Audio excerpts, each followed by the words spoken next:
Hello everyone, मैं हूं नादिर सिद्दीकी और पैसा बचाओ पूंजी बनाओ में आपका एक बार फिर से स्वागत है। पिछले वीडियो में हमने देखा कि किस तरह urban agriculture land capital gains tax के दायरे में आता है। इस वीडियो में हम देखेंगे कि किस तरह कैपिटल गेन्स टैक्स कैलकुलेट किया जाता है और कहां इन्वेस्ट करके डिडक्शंस हासिल किए जा सकते हैं। कैपिटल गेन्स इनकम टैक्स का एक बहुत बड़ा विषय है। इस वीडियो को बनाने का असली मकसद ये है कि किसान को जमीन बेचने से पहले ये पता हो कि उस पर कितना टैक्स आएगा और कहां इन्वेस्ट करके वो टैक्स प्लानिंग कर सकता है। इस वीडियो में हम सिर्फ और सिर्फ अर्बन एग्रीकल्चर लैंड को बेचने पर होने वाले प्रॉफिट्स की बात करेंगे। कैपिटल गेन्स दो प्रकार के होते हैं, शॉर्ट टर्म कैपिटल गेन और लॉन्ग टर्म कैपिटल गेन। यदि जमीन को खरीदने या प्राप्त करने के 24 महीने के अंदर अंदर बेच दिया जाए तो short term capital gains tax लगेगा और 24 महीने के बाद बेचा जाए तो long term capital gains tax लगेगा।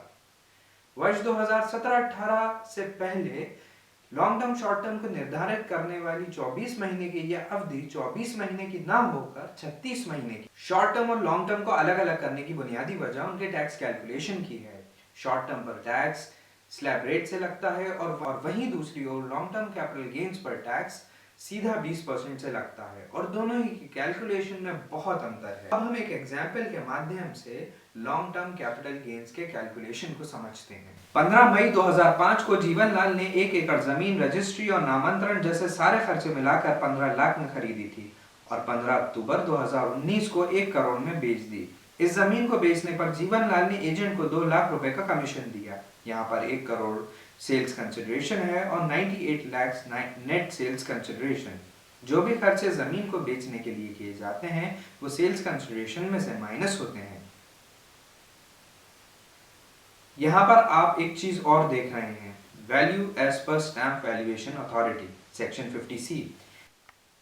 सेक्शन 50C में बताई हुई सेल कंसिडरेशन लेना अनिवार्य है। 50C बोलता है कि अगर आपने ज़मीन स्टैम्प वैल्यूएशन या कहें कि सरकारी मूल्य से कम दाम पर बेची है तो सेल कंसिडरेशन सरकारी मूल्य मानी जाएगी यदि सरकारी मूल्य एक्चुअल सेल वैल्यू की 105% से ज़्यादा हो। अब जैसे हमारे एग्जाम्पल में तो सेल कंसिडरेशन सरकारी मूल्य से ज़्यादा है, इसलिए एक्चुअल सेल कंसिडरेशन ली जाएगी। लेकिन मान लीजिए जीवनलाल अपनी ज़मीन 1 करोड़ के बजाय 70 लाख में बेचता, तब उसकी सेल कंसिडरेशन 80 लाख मानी जाती, क्योंकि यहाँ stamp valuation actual sale consideration से ज़्यादा है। दूसरी कंडीशन में यदि कोई किसान अपनी ज़मीन 1 करोड़ में बेचता है जिसकी सरकारी मूल्य 1 करोड़ 2 लाख है, तब उसकी सेल कंसिडरेशन 1 करोड़ ही मानी जाएगी, क्योंकि यहाँ actual sale consideration stamp valuation से कम तो है मगर दोनों में 5% से ज़्यादा का डिफरेंस नहीं है। 98 लाख की सेल्स कंसिडरेशन में से इंडेक्स कॉस्ट ऑफ एक्विजिशन और index cost of improvement minus किया जाएगा। इससे पहले कि आप और ज्यादा असमंजस की स्थिति में आए कि आखिर ये इंडेक्स कॉस्ट ऑफ एक्विजिशन और इंडेक्स कॉस्ट ऑफ इंप्रूवमेंट क्या है, हम समझते हैं इंडेक्स कॉस्ट का मीनिंग। इंडेक्स्ड कॉस्ट यानी महंगाई के अनुपात में बढ़ाकर लिया गया निवेश का मूल्य। आपके सामने स्क्रीन पर है सरकार के द्वारा जारी की गई कॉस्ट इन्फ्लेशन इंडेक्स टेबल। अगर आसान जबान में बात करें तो वर्ष 2001-2 में जिस संपत्ति की कीमत 100 थी उसकी कीमत 2003-4 में 109 हो गई और वर्ष 2006-7 में जिस वस्तु की कीमत 122 थी उसकी कीमत 2008-9 में 137 और वर्ष 2017-18 में 272 हो गई। टेबल में दिए इन्हीं अंकों की मदद से इंडेक्स कॉस्ट निकाला जाता है।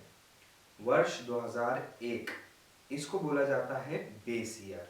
इससे पहले जो भी संपत्ति खरीदी गई हो उसका मूल्य हमारे काम का नहीं है, इसलिए हम इसे हटा देते हैं। वर्ष 2001 में संपत्ति की जो भी सरकारी मूल्य होगा उसको हम कॉस्ट ऑफ एक्विजिशन लेंगे और उसी के अनुसार कैपिटल गेन कैलकुलेट किया जाएगा। चलिए अब हम वापस चलते हैं जीवनलाल के एग्जाम्पल में। यहाँ पर 98 लाख की नेट सेल्स कंसिडरेशन आ चुकी है। इसमें से index cost of acquisition minus करेंगे। कॉस्ट ऑफ एक्विजिशन यानी खरीदी का मूल्य जो कि 15 लाख है। कॉस्ट इन्फ्लेशन इंडेक्स टेबल की मदद से हम इंडेक्स कॉस्ट ऑफ एक्विजिशन निकालेंगे। क्योंकि जमीन वित्तीय वर्ष 2005-6 में खरीदी गई है इसलिए डिनोमिनेटर में 2005-6 का कॉस्ट इन्फ्लेशन इंडेक्स लेंगे जो है 117 और जमीन वित्तीय वर्ष 2019-20 में बेची गई है, इसलिए उसका कॉस्ट इन्फ्लेशन इंडेक्स 289 न्यूमरेटर में लेंगे और ये जो अनुपात बना है इसको हम खरीदी के मूल्य से मल्टीप्लाई करेंगे। जीवनलाल का इंडेक्स कॉस्ट ऑफ एक्विजिशन आया 37,05,128। इसी तरह index cost of improvement calculate किया जाएगा। कॉस्ट ऑफ इम्प्रूवमेंट में वो सारे खर्चे आते हैं जो संपत्ति की उपयोगिता बढ़ाने के लिए किए गए हों। जीवनलाल ने अप्रैल 2012 में ज़मीन की लेवलिंग या कहेंगे समतलीकरण करवाया था, जिस पर उसने 1 लाख रुपए खर्च किए थे। और इस बार भी हम कॉस्ट इन्फ्लेशन इंडेक्स का यूज़ करके इंडेक्स कॉस्ट ऑफ इम्प्रूवमेंट का कैलकुलेशन करेंगे, जो कि 1,44,500 है। इंडेक्स कॉस्ट ऑफ एक्विजिशन और index cost of improvement minus करने के बाद हमें मिला 59,50,372 का लॉन्ग टर्म कैपिटल गेन, यानी जमीन बेचने पर 59,50,372 का मुनाफा हुआ। अब इस मुनाफे के ऊपर आपको टैक्स भरना होगा, लेकिन टैक्स भरने से पहले जरा ठहरिए। इनकम टैक्स एक्ट ने कुछ धाराएं दी हैं वरदान के रूप में, जो कि इस प्रकार हैं। 54B कोई दूसरी खेती की जमीन खरीदने पर डिडक्शन। 54F मकान खरीदने या बनाने पर होने वाले खर्चे पर डिडक्शन। 54EC स्पेसिफाइड बॉन्ड्स में इन्वेस्ट करने पर डिडक्शन। जीवनलाल ने 22 लाख की एक दूसरी जमीन खरीद कर 54B में 22 लाख का डिडक्शन लिया और 25 लाख का एक फ्लैट खरीद कर 54F में 15,17,952 का डिडक्शन लिया।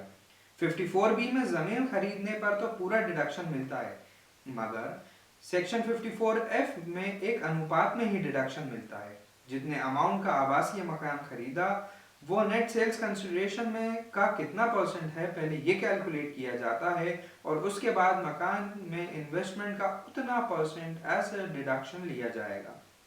जीवनलाल ने सेक्शन 54EC के बॉन्ड्स में 17,45,000 निवेश किए, जिसका पूरा डिडक्शन उन्हें मिला।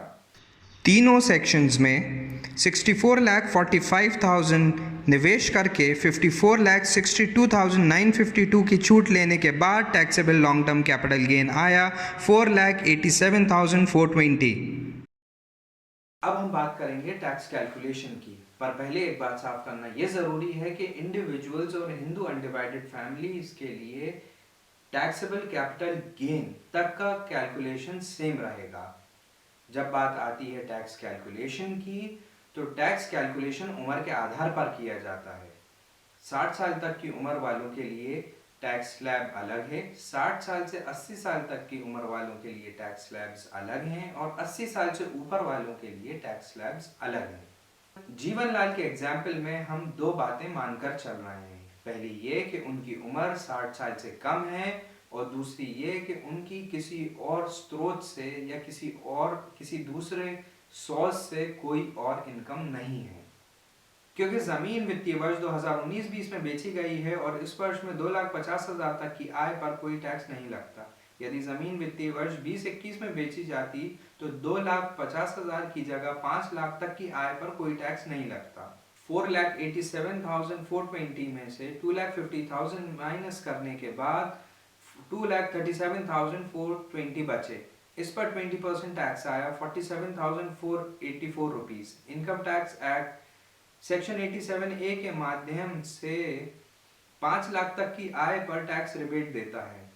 रिबेट एक तरह की छूट ही होती है। 87A में 12,500 की रिबेट लेने के बाद 34,984 रुपीज का टैक्स आया। इस पर 4% सेस और ऐड किया जाएगा, जो कि 1,399 रुपए है। ये सब ऐड करने के बाद 36,383 का टैक्स जीवनलाल को भरना है। अगर जीवनलाल सेक्शन 54B, 54F और 54EC में इन्वेस्ट नहीं करते तो वो 13,04,244 के टैक्स के लिए देनदार होते हैं। अगर रिटर्न फाइल करने की डेट तक 54B या 54F में इन्वेस्टमेंट नहीं हो पाता है तो इंडिविजुअल या Hindu undivided family capital gain का अपना सारा पैसा कैपिटल गेन अकाउंट स्कीम में जमा कर देगा। पैसा जमा करने के बाद एसएससी ज़मीन बेचने के 2 साल के अंदर अंदर दूसरी ज़मीन खरीद लेगा और यदि उसे मकान खरीदना है तो 2 साल के अंदर अंदर मकान खरीद लेगा और यदि मकान का निर्माण करना है तो 3 साल की अवधि में मकान का निर्माण कर लेगा।